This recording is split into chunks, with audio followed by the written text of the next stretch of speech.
बार मुख्याश्च सतसः, हजारों हजारों की संख्या में जो सात्विक नृत्य के द्वारा भगवत समाराधना में निरंतर लगी हुई बार मुखियाएं श्रेष्ठ अप्सराएं नृत्य करती हुई चली जा रही हैं। लसत कुंडल निर्भात कपोल वदन श्रियः बार मुख्यास्त सतस यानैः तद्दर्शनोत्सुका। अपने नृत्य वाद्य गीत के द्वारा भगवान श्री कृष्ण को अपनी ओर जरा एक नजर देख लें, बस मेरा नृत्य सफल हो जाए, मेरा श्रम सफल हो जाए। एक नजर देख ले हमारी ओर, और काश एक नजर देख लेते, रोमांचित हो जाती बार मुख्य, चलो मेरा जीवन सफल हो गया।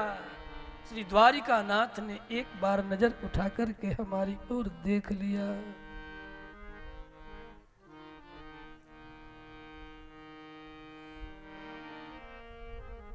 नट नर्तक गंधर्वा,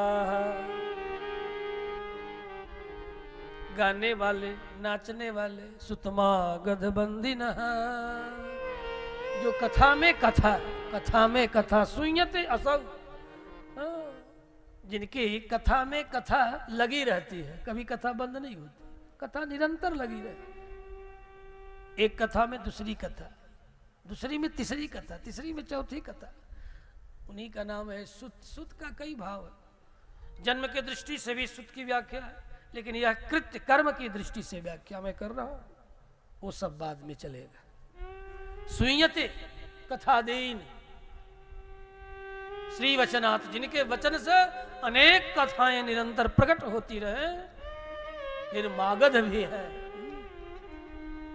इस देश में सबसे अधिक मागध हुए जो लर्छेधार गद्य के द्वारा भगवत समाराधना करते हो, गद्यात्मक। इसलिए इस देश का नाम ही मगध पड़ गया। ये मगह नहीं है, मगध है, मगध। बाद में लोग मग मग कहने लगे, मग मगध। और मगधे भवति मागध, जो मगध में रहे वो अभी मागध है। जो जन्मना मगध में रहे वह मागध है, जो कर्मणा मगध में रहे वह भी मागध है। और जो गद्यात्मक शैली में भगवत समाराधना हेतु अनेक ग्रंथों को प्रकट करे वह भी मागध है।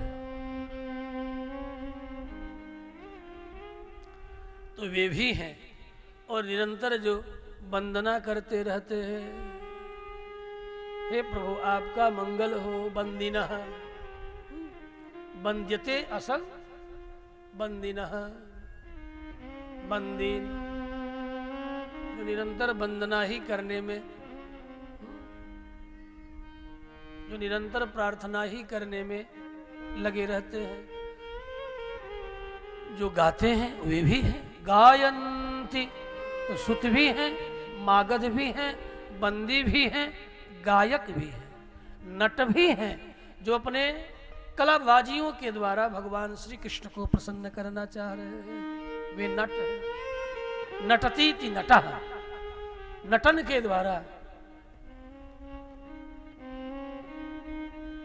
फिर नर्तक, नट और नर्तक में अंतर है। नटतीति नर्तक नटः, और नर्तनम करोतीति नर्तकः।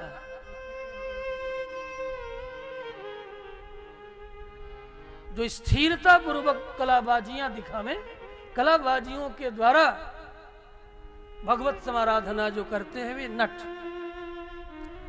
और जो तीव्रता पूर्वक नृत्य के द्वारा भगवत समाराधना करते हैं वे नर्तक हैं।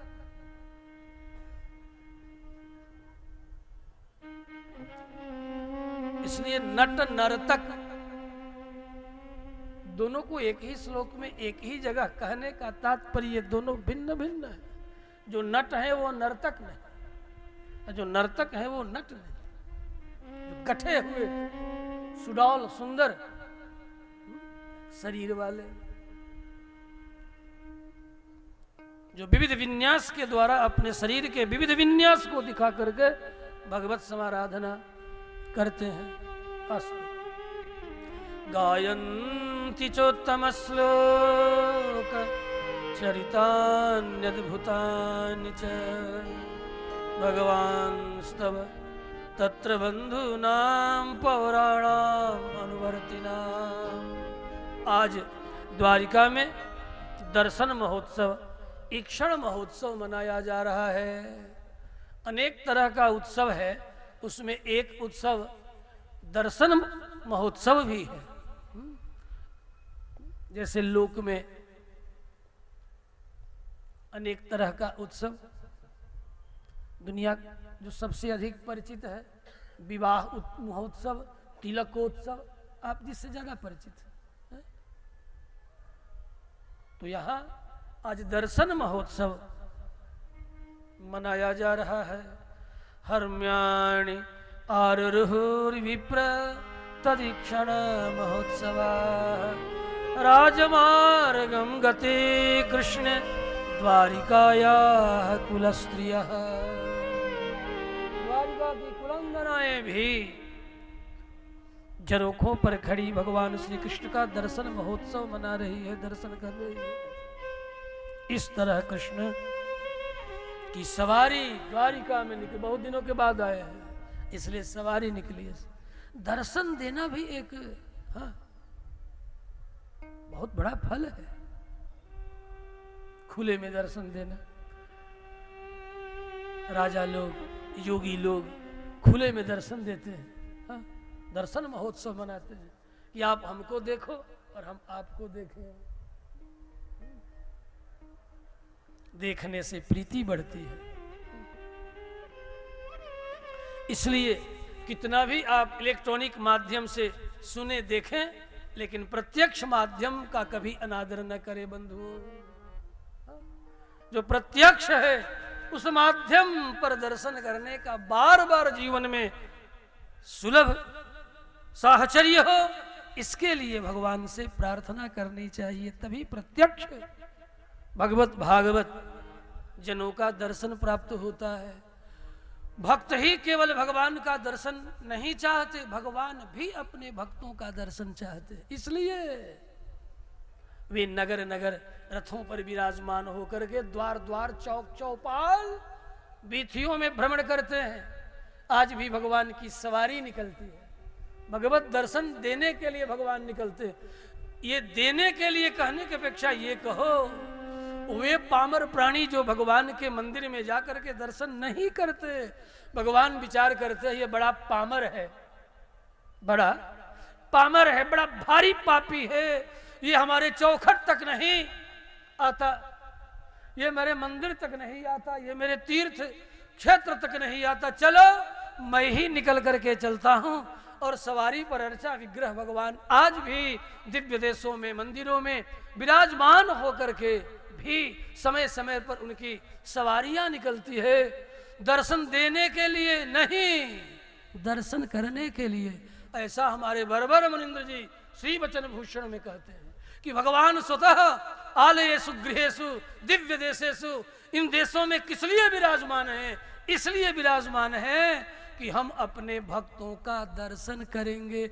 वैकुंठ से आकर के मंदिरों में विराजमान होंगे अपने भक्तों का दर्शन प्राप्त करने के लिए।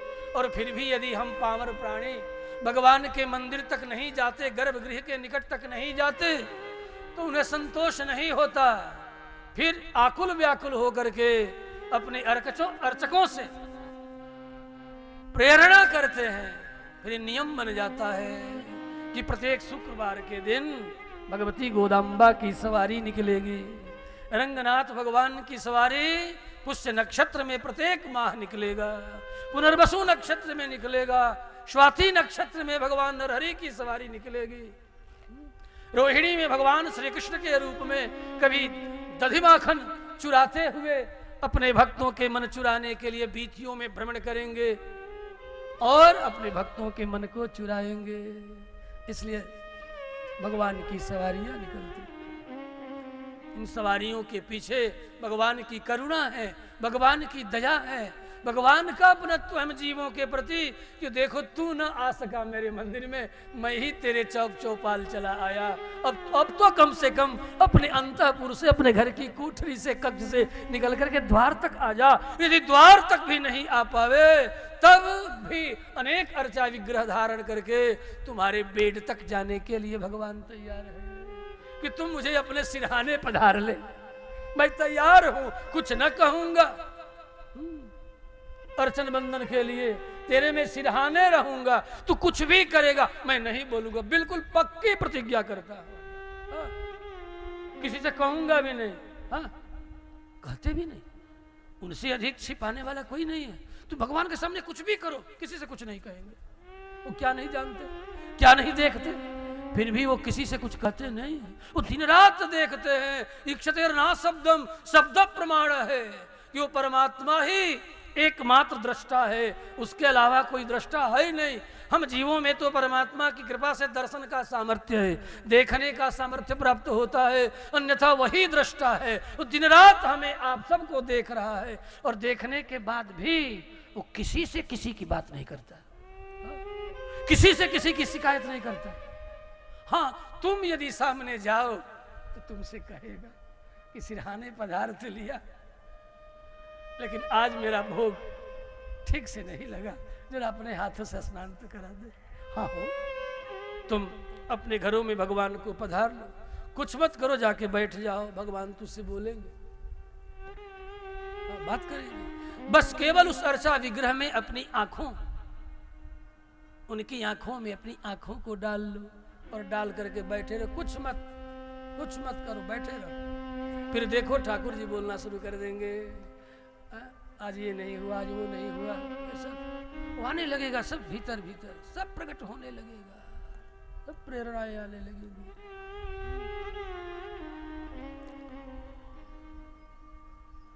ऐसे कृपालु दयालु केवल विभवावतार में ही नहीं, अर्चावतार में भी भगवान अपने भक्तों का दर्शन देने के लिए आलयेषु गृहेषु दिव्य देशेषु सकल मनुज नयन विषयता गतत्वम सौलभ्यत्वम, अत्यंत सौलभ्य गुण संपन्न होकर के भगवान अपने भक्तों को दर्शन करने के लिए मंदिरों में रहते।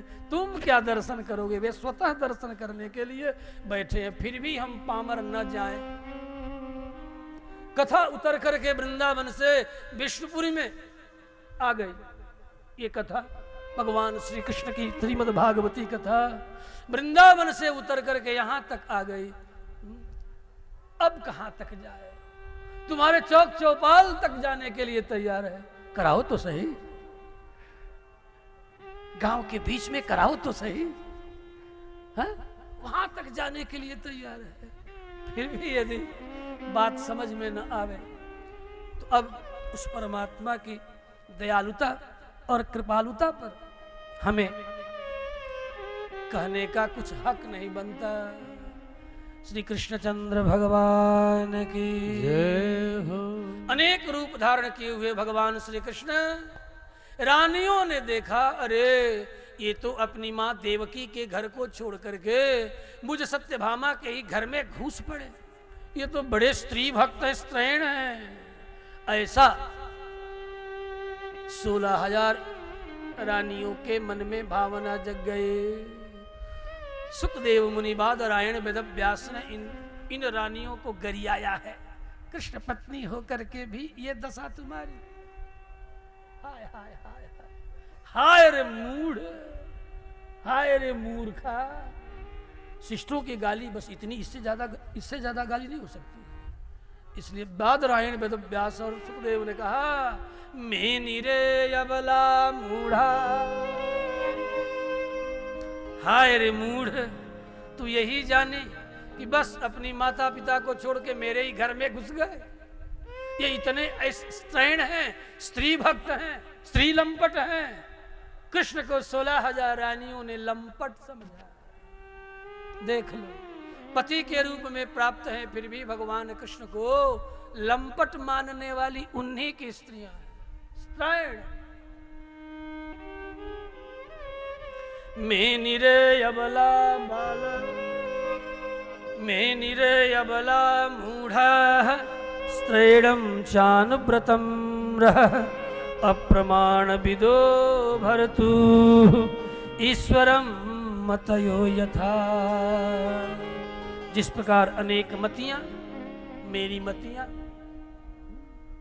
अनेक तरह के मत उस परमात्मा को जानने और समझने का प्रयत्न करते करते करते करते अंततः थक जाते हैं, फिर भी उनको कुछ का कुछ समझ बैठते हैं। हाय कुछ और समझ गए कुछ और, जैसे ये रानियां।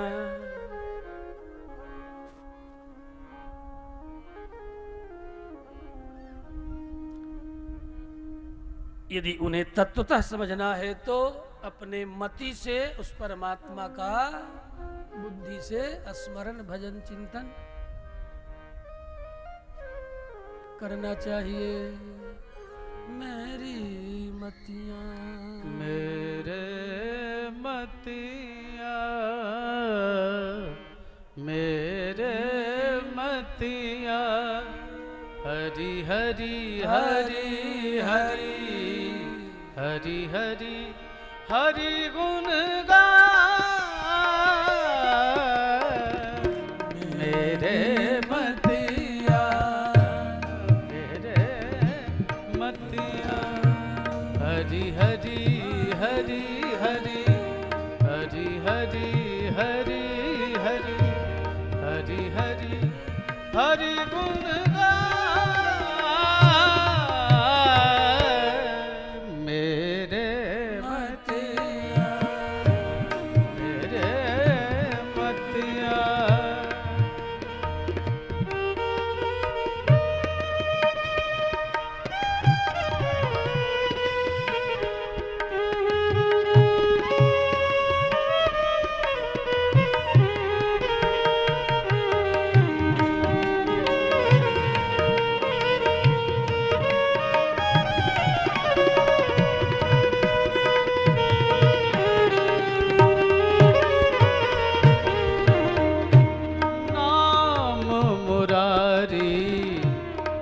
सब दुख हारी, नाम मुरारी सब दुख हारी, नहीं नहीं नहीं नहीं नहीं नहीं नहीं नहीं नहीं नहीं नहीं नहीं नहीं बिसरा,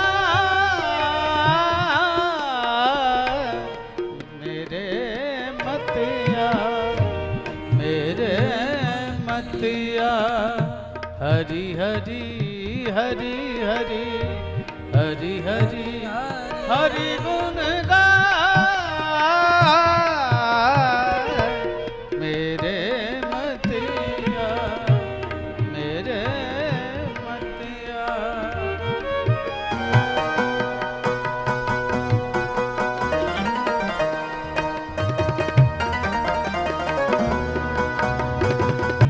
कर तल पाने उमर बिहानी,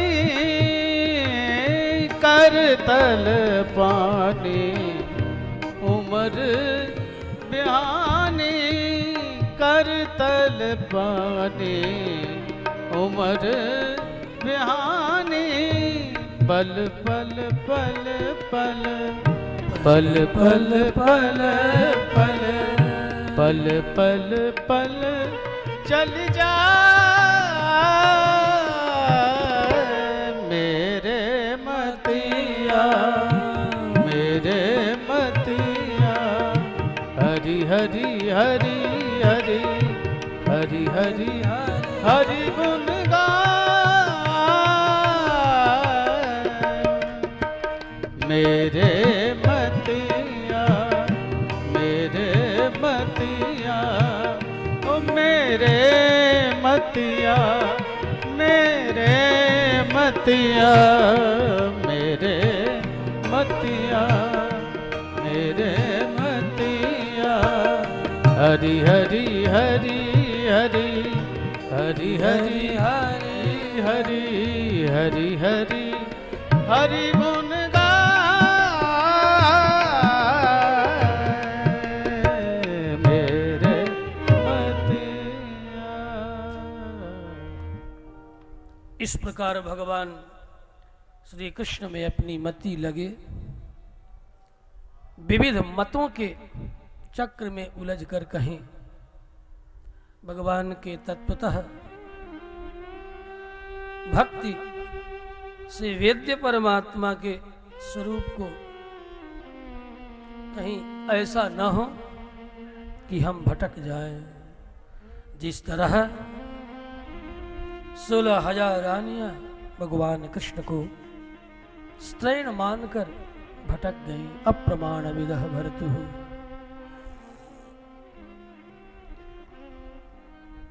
भगवान श्री कृष्ण द्वारिका में निवास कर रहे हैं।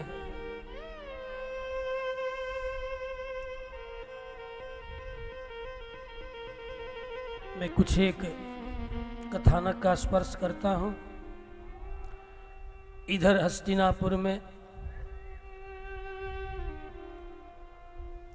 ये द्वारिका गमन की जो घटना है, भगवान कृष्ण अनेक बार द्वारिका से हस्तिनापुर, हस्तिनापुर से द्वारिका, इनके आने जाने का क्रम अनेक बार बना रहा। यह जो द्वारिका गमन है,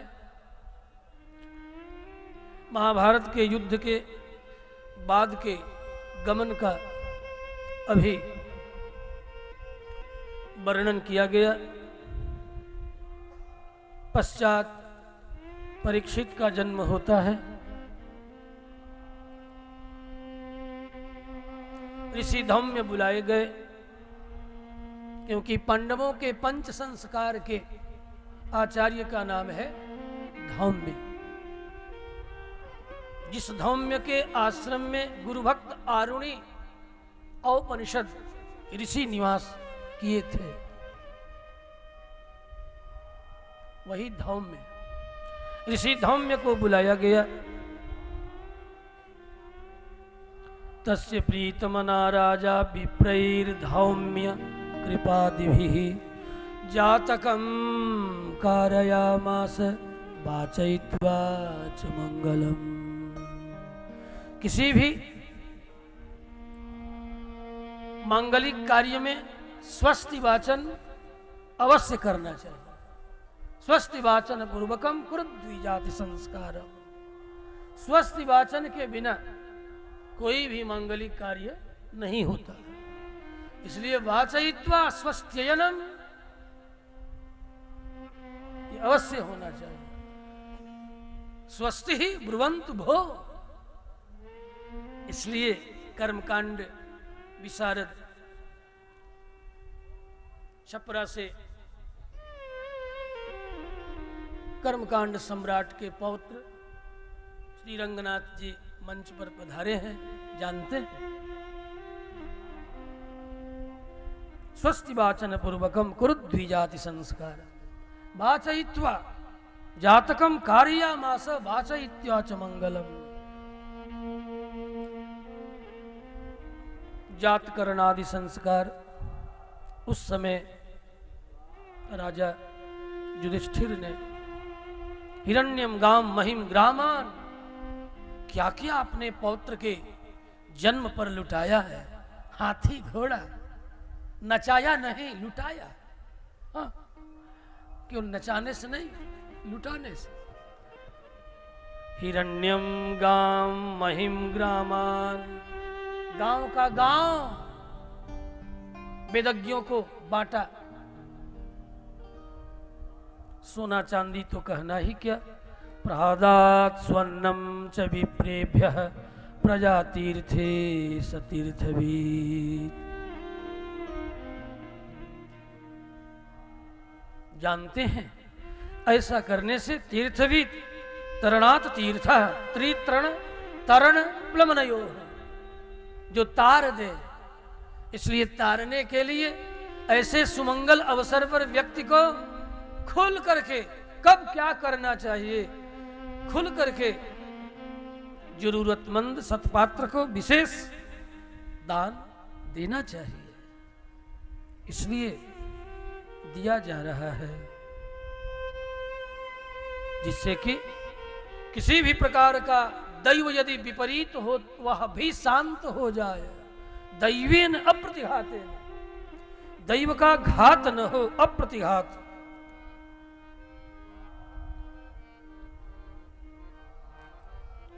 इस प्रकार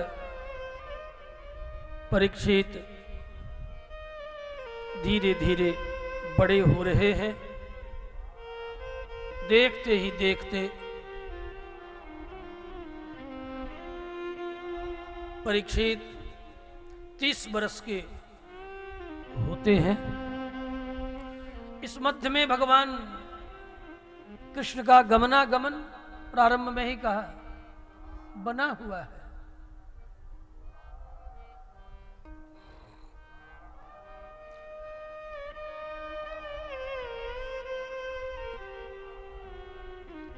एक बार जब भगवान कृष्ण आए द्वारिका से हस्तिनापुर,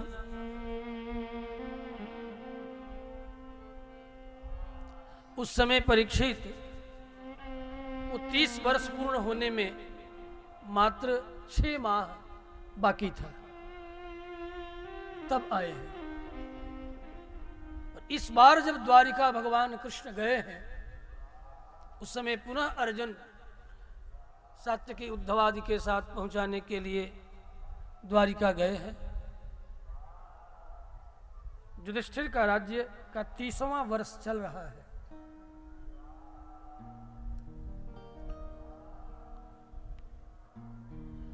अर्जुन के गए 6 माह व्यतीत हो गया है, 7वां महीना आरंभ हो चुका है। महाभारत के युद्ध के आदि में ही विदुर तीर्थ यात्रा के लिए, बलराम भी तीर्थ यात्रा के लिए जा चुके हैं। ये सब पुरानी घटनाएं हैं। महाभारत का युद्ध का अंत होता है तो विदुर लौट के आते हैं, धृतराष्ट्र को समझाकर गंधारी के साथ गंगा द्वार लेकर के आते हैं। गुरुकुल वास किया था धृतराष्ट्र, असह प्राणों का आकुंचन पता है, किस तरह प्राणों का आकुंचन करके शरीर का त्याग कर दिया जाए, इस विधि का ज्ञान धृतराष्ट्र को है।